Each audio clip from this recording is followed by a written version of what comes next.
Nós não podemos confundir o taping linfático do paciente saudável, ativo, dinâmico, com o taping linfático do paciente pós-operatório. São duas situações muito diferentes. São dois mecanismos muito diferentes.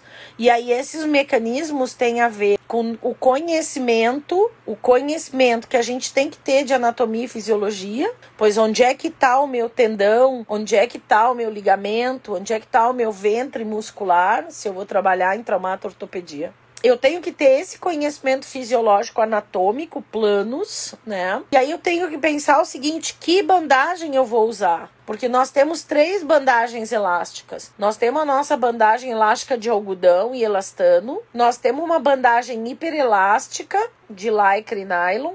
E nós temos uma coisa que entrou no mercado, que é uma bandagem de fio sintético, que na verdade foi desenvolvida para desportos aquáticos e articulações e está sendo usada porque teoricamente as pessoas acham que como ela tem um toque mais aveludado, ela é melhor para o pós-operatório. Mas se ela tem fio sintético, ela evapora mais rápido o calor ou ela junta mais calor? Ela junta mais calor. Então no meu pós-operatório, será que eu quero calor? Será que essa bandagem ela é bacana para eu usar no meu pós-operatório? Então, primeira coisa, eu tenho que pensar no conforto termofisiológico dessas 3 bandagens para escolher a bandagem. Aí eu tenho que pensar o seguinte, qual a largura que eu vou usar? Então, eu tenho uma coxa que tem 40 centímetros de largura.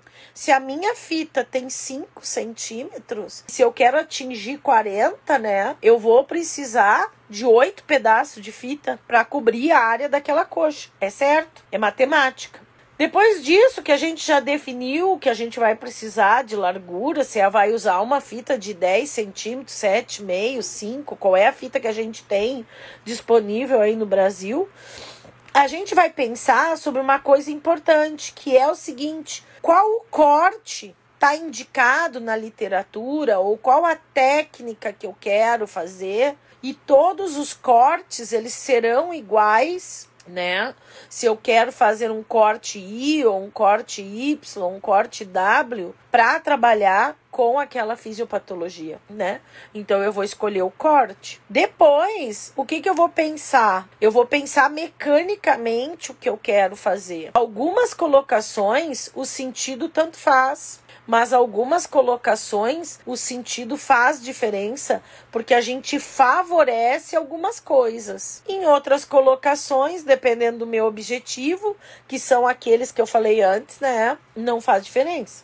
Não faz diferença. E aí eu vou definir se aquela técnica, ela é uma técnica para aquele objetivo fisiológico, ela vai ser uma técnica sem tensão, ou uma técnica com tensão, e se ela tem tensão, qual a quantidade de tensão que eu quero colocar ali, que vai ser distribuída por aquele corte que eu fiz.